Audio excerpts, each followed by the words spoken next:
Today I'm bringing you a Cosmo Ward-focused Enigma deck profile. The deck list will be in the description below after someone inevitably tells me that it is not in the description because I always forget. Sorry, love you guys, I'm dumb. Now before I jump into it, I would rather teach all of you guys how to fish. So if you want to understand how I made the card choices for this deck a bit more, check out the link up top over here. There will be a video. If you just want a deck list to just go play, this is the video for you. In this list, we are mixing a couple different concepts that I mentioned in that video where, as I saw it, there was different ways to play Enigma. We are mixing the strategy of fighting over our ward cards because we have enough defensive cards in the list to fight over things, and because we're actually playing some chi in the list, and some non-blocks, we do have to, find spots sometimes where maybe we just have to let it go, let them move on, find a new love, find some different wards to put in play. So we are doing the picking spots to let things go and replace them with just like a little sprinkle of some Spectra in there. It's not a focus in the list to play Spectra. We're not playing a weapon that lets us actually attack with them. The Spectra's mostly in there just as some value engine in the deck, where it's just like another thing to put on the board where your opponent has to get it off. If they ignore it, we just kind of run away with the game. The Spectra does kind of snowball if they just leave it alone. So first and foremost, I think it is important to talk about my choice of which auras that I'm playing in the list. I think that's like a really hard decision to make in the deck. There's a lot of different options, different things that you can play. So let's talk about kind of how we're winning the game, what are our main attacks in the deck. I chose to go with specifically the auras that do not eat my action points to play them and are on rate without meeting any other conditions, so I don't have to jump through hoops to get value out of them. I did originally have Enchanting Melody in the deck because it actually did fit that nicely. You'd play it, you'd still have the one float after pitching a blue, you'd swing it for 4, you get ward 4 on the back end. It was a nice 2-card 8. There was like a fake errata that happened with that card. Basically, when they updated the card database, it was posted that it had ward on there. That was incorrect. The card does not have ward. I think they were debating on keeping that and opted not to. All that really matters is it does not have ward, so it does not actually fit the strategy, but that would have fit the core of the deck. Now, notably, of the auras that I'm not playing, there are 2 auras that do meet the conditions of what I'm saying that I chose not to play, that being Haze Shelter and 3 Visits. Saddens me not to play my spoiler card, but I think it's correct. Both of these, you gotta jump through like a little bit of hoop to get full value out of them. In the case of the Haze, in the case of both of them, honestly, it really wants you to pitch a card on your opponent's turn so that way you can get the full ward value. In the case of 3 Visits, it's really asking you to have a multi-pitch turn, and while that's doable, that's like a completely reasonable thing to do, it does require that you're playing bigger hands and not blocking on a turn, so it really prices you into specific play patterns, and there is a cost to adding in more red cards to the deck that do not block. They price you into specific play patterns, and they can kind of clump sometimes when you have too many of them and get kind of cloggy. I just wasn't interested in adding that level of inconsistency to the deck, but if you decided that you wanted like an extra set of one of these or something like that, that's perfectly reasonable. Like, for instance, you could cut like the Miraging Metamorph or the Astral Etchings if you just wanted like one more aura in the deck, and I wouldn't call you crazy. I think that's perfectly reasonable. I just thought this is sufficient and I did not need more. That being said, the auras that I did choose to go with are Waning Vengeance, Waxing Spectre, Restless Coalescence, Spectral Manifestation, Manifestations of Miragai, and Rage Spectre. And technically Phantom Tidemaw, but this only comes in specific matchups where they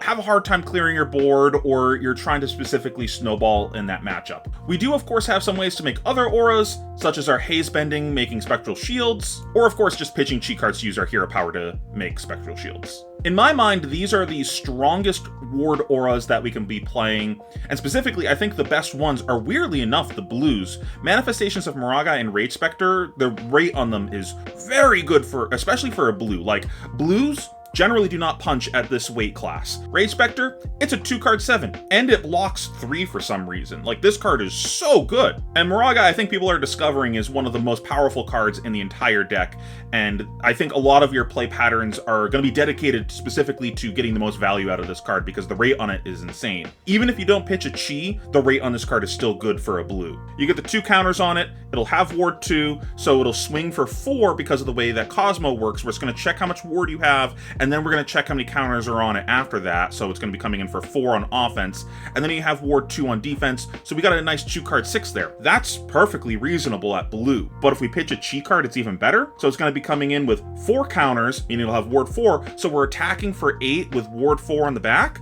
That's nuts! The biggest problem with this card, though, is you do really want to be pitching that chi to it, so it can lead to some like weird play patterns where you're kind of in this chi waiting room. We're going to talk about that a little bit more later on in the video, though. I think among these, though, the most dubious aura that I'm playing is going to be Spectral Manifestations. The rate on this by itself is not actually very good. We're making a Spectral Shield, we're putting 3 counters on it, so we're swinging for 4, and then we get ward 1 on the back end, so it's a 2-card 5. We do still have 1 float afterwards because the Spectral Shield attack is going to be free, so we could use that for something else in theory, but just by itself, it's a 2-card 5, and that's not crazy. It does block 2, which is like, not nothing, that does come up sometimes.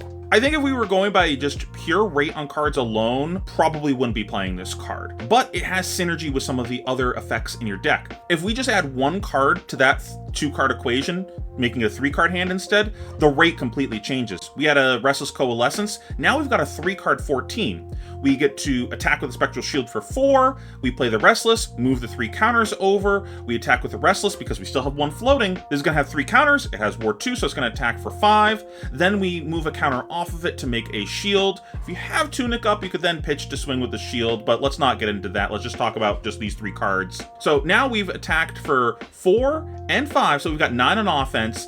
And then on the back end, we've got a Spectral Shield, a ward 2, another Spectral Shield, so we've got ward 4 on the back end, and we can make another Spectral Shield off of this on our opponent's turn to get 5 on defense. So that's 14 value off of 3 cards, and if it tables, we have upside, because we can attack with these again, we can make another Spectral Shield off of the Restless. The math on that by itself is very good, and then you have upside. Plus, there is some value in having some attacks, or auras rather, in the deck that are gonna enter with a +1 counter to function as extenders on your turn, because by itself, Restless, Waning Vengeance, Rage Spectre, and Phantom Tidemaw, none of them enter with a counter on them. So if we're trying to play a big hand, we can't really go wide with these cards. We really need something else on the board with a counter on it to let us extend our turn and our hand. Next up, I want to talk about defensive cards. We have a number of defensive cards in the deck. I think that's like a really good play pattern for the deck of establishing something and then fighting over it, because if you're able to get 1 extra attack, like 1 more turn of attacking with your ward cards, it's just such good value. We've got the classics of Fate, Sync, and then Immovable is just very good in this deck because we have such a high blue count in the deck. Hold the Line, I think, is a pretty reasonable card to put in the deck, as it's a blue, which helps us flip our chi cards.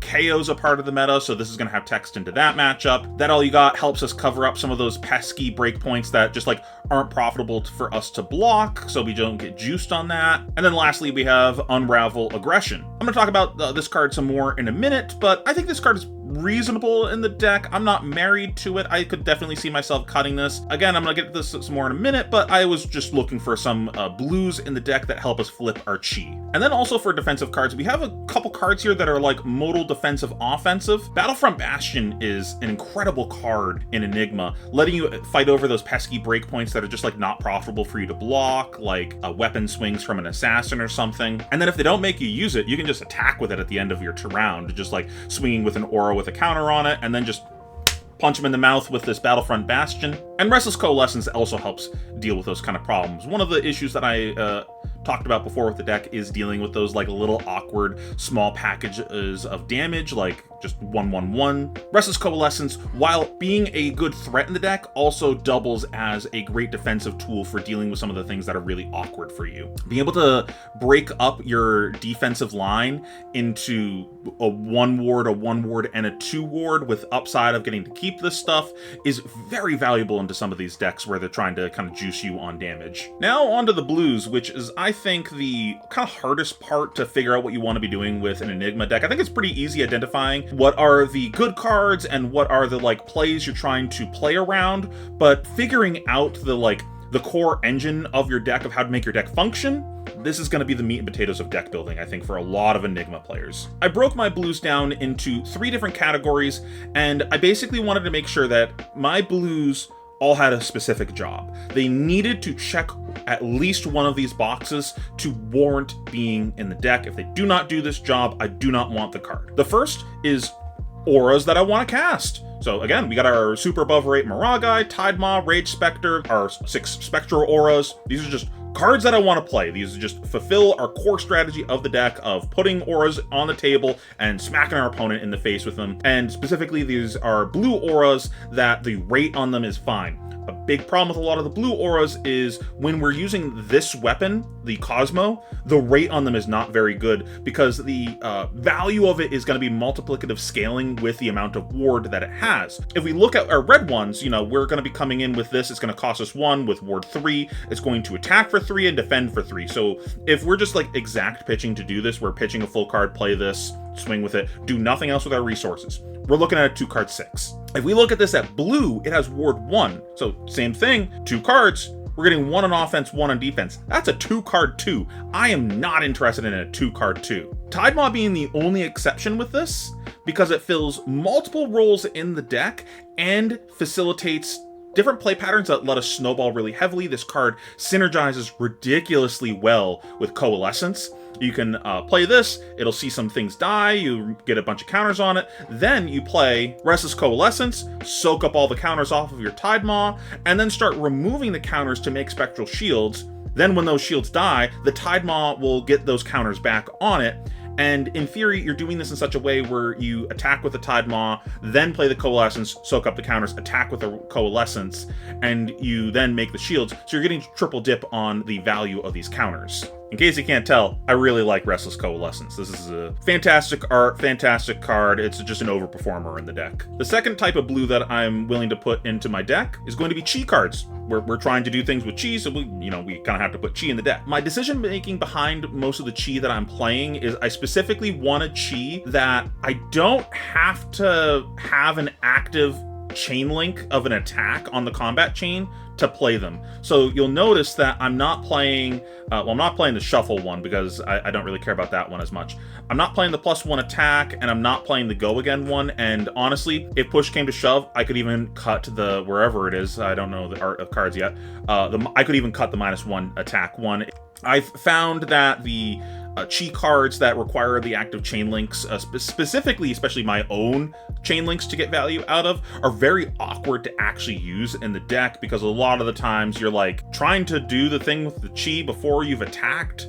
So then now we have like weird play patterns where like, well, I have to attack, then do the Chi. But then if it's like a go again one, it didn't matter, I'm just wasting the go again anyways, and I don't really want to put it on my opponent's thing, giving them go again necessarily. It can just lead to weird stuff, and it's just much easier playing the other ones that are just like way less conditional on what I'm doing with them. And then the last type of blue that I'm trying to put in the deck are blues that are here specifically for the sole purpose of flipping my Chi cards. So these are going to be efficient plays that I can either block on my opponent's round with the card, like Hold the Line or Unraveled Aggression, get my maybe 1 point below rate on both of them because it's going to be either blocking for 2 or in the case of Unraveled, blocking for 5 with 2 cards. So I'm like 1 point below rate, but then I get to flip my Chi, or it has go again on my own turn. For those, we have Spears of Surreality, Spectral Prowler, Levels of Enlightenment, and Second Tenant of Chi Wind. Actually, this card keeps going up in value for me. This whole cycle is basically like take one mode from E-Strike,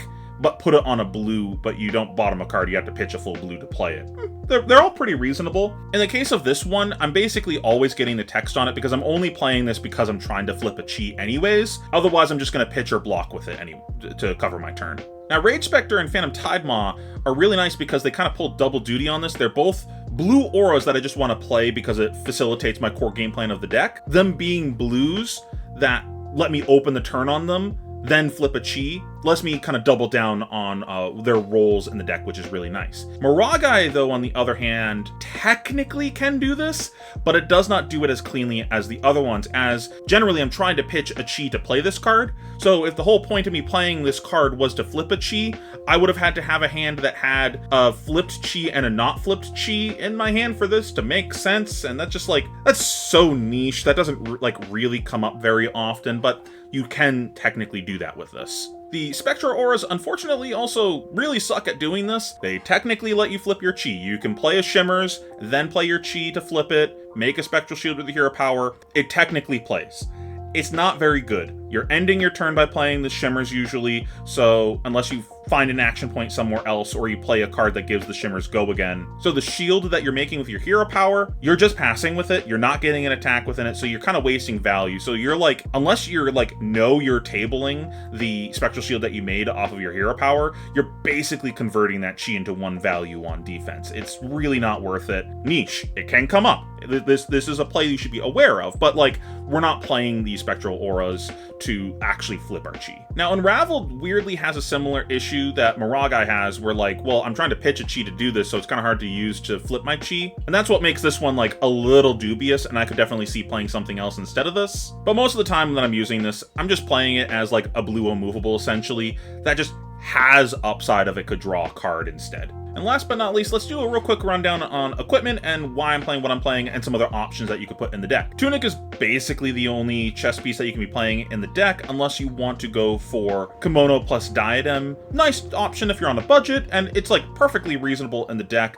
I prefer playing with Tunic and the helmet that I'm going to talk about in a second. I think Footsteps is basically mandatory if we're going to be playing the Phantasm attacks in the deck. Otherwise, you can just play one of these and your turn's just over. I'm not really interested in that. If you end up cutting these from the deck, though, you could swap out your boots for something else, and it's not that big of a deal. Footsteps also gives you the option of putting a blue into your pitch for any of your cards that are going to care about that kind of text, like Waning Vengeance. But I don't think it's like such a big deal to the deck that it's like mandatory for the deck. I just like having that safety net since we're playing the Phantasm attacks. Other options would be playing the Meridian Pathway, I think it's called. Very good card. Sometimes getting the Ward 3 on that is relevant. We're not taking full value out of the first half of the effect of getting to play auras as an instant, but it's still like reasonable just as Ward 3 sometimes. And you could technically play Mage Master Boots, but I think you're trying to play that in a different version of the deck. Again, we're not really utilizing it with like Spectral Auras as much, and we don't have 10,000 Year Reunion in the deck, so we're not like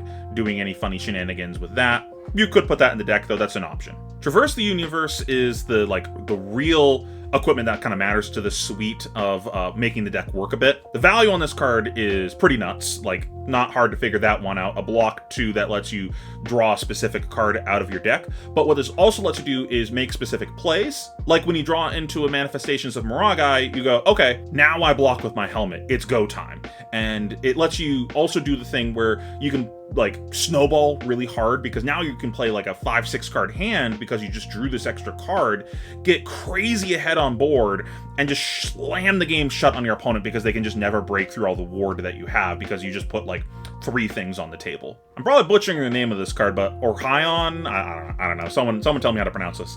This is another card you could play for a similar reason. It lets you also do that play pattern where you block with helmet, and then you can like Tunic play this or something like that and play for like really big hands. I opted not to do that because I didn't feel like the deck took like really good advantage of drawing all those cards. And my worry is that I draw all these cards and I just don't have enough action points to actually play everything or attack with everything in my hand. But this is perfectly reasonable to add to the deck and play towards if you wanted to. I just think you gotta tweak the deck slightly. And then we have Uphold Tradition. This card is quietly very good. The value on it is just perfectly reasonable. We pay 1 resource, we get Ward 1, and we put a counter on something. So we're converting 1 resource into 2 value. Face up, just like face up, that's all we get. This has additional upside though. For one, some of the things that we play get more value out of a counter than just 1. For instance, we could put it on a Restless Coalescence, and then attack with it, getting that 1 value on offense, then convert that into a Spectral Shield, getting another 1 on offense and 1 on defense. Or we could put it on a Miragai, where a counter is worth 1 on offense, another 1 on offense, and 1 more on defense. Or you could just put it on something that didn't have a counter to begin with, so that way it gets go again with your weapon, letting you extend your round, functionally using your arm slot like a Snapdragon kind of effect. And there's a lot of value actually in the Ward 1 on this. Finding a spot in the game where this is a board or a hand that I want to fight over this board. The more defense value you have when you decide it's time to fight over your board, the better a lot of the times, because it's going to make it even harder for your opponent to break through, and you're going to get some stuff that you keep on the next round and smack them in the face again with all of it. And then we have AB3 in the sideboard for Pheano. I'm a Pheano respecter. I'm sure this is a very good matchup for the deck, even if we weren't playing that much AB.